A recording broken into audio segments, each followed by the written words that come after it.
مشاهدينا أسعد الله صباحكم بكل خير. أهلا بكم في هذا العدد المتجدد من ركن الكتاب.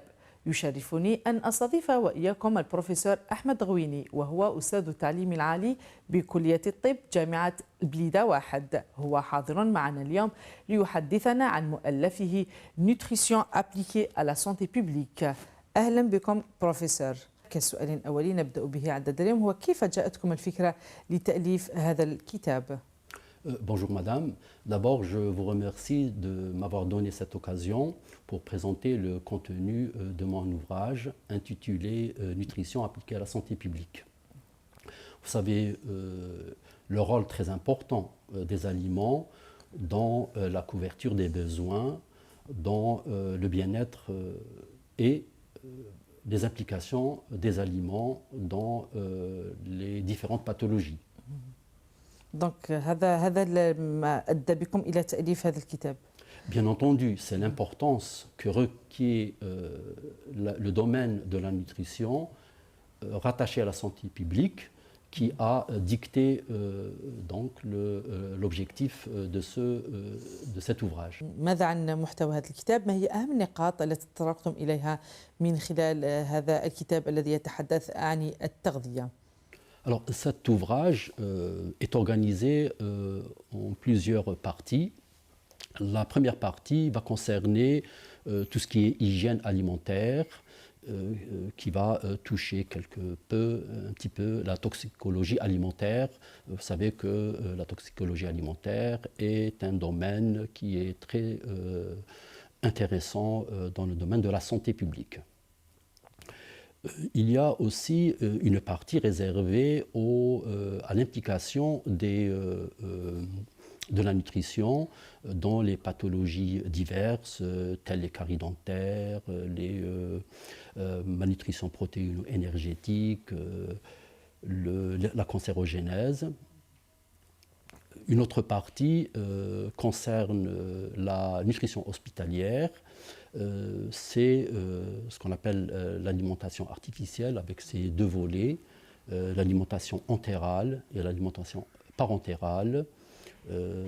C'est des techniques qui sont pratiquées à l'hôpital quand il y a une situation de dénutrition.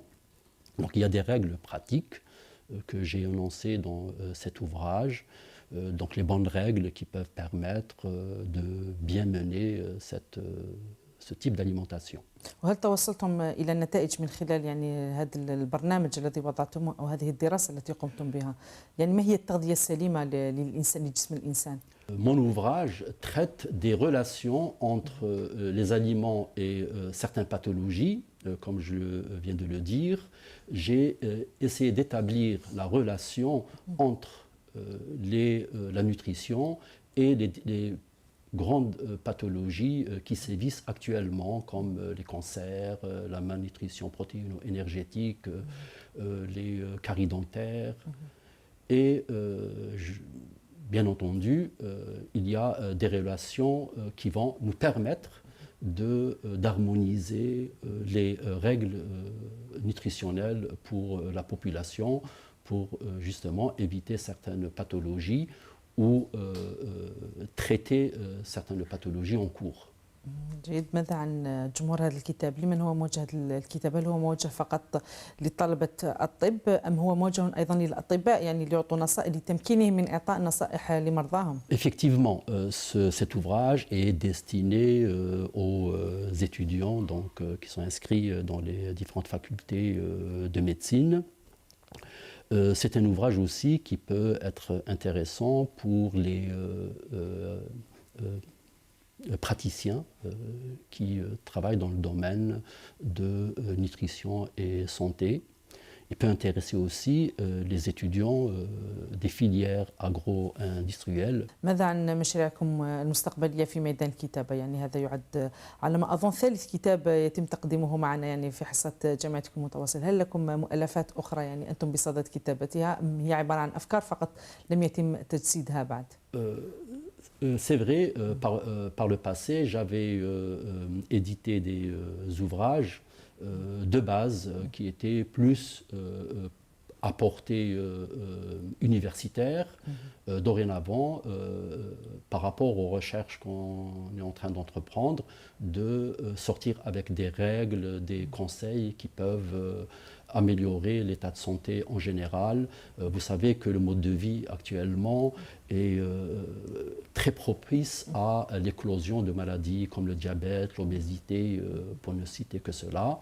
Donc les travaux qu'on va donc initier vont nous permettre d'établir des règles hygiéno-diététiques. Quand je dis règles hygiéno-diététiques, ça veut dire une nutrition équilibrée, adaptée, et la prescription d'un programme d'activité physique qui pourrait, avec la nutrition, apporter des avantages très perceptibles sur la santé. إن شاء الله. شكرا لكم بروفيسور على كل هذه التوضيحات. نلتقي معكم في أعداد مقبلة إن شاء الله ومؤلفات جديدة. شكرا. بهذا نأتي مشاهدينا الكرام إلى نهاية عدد اليوم. ترقبونا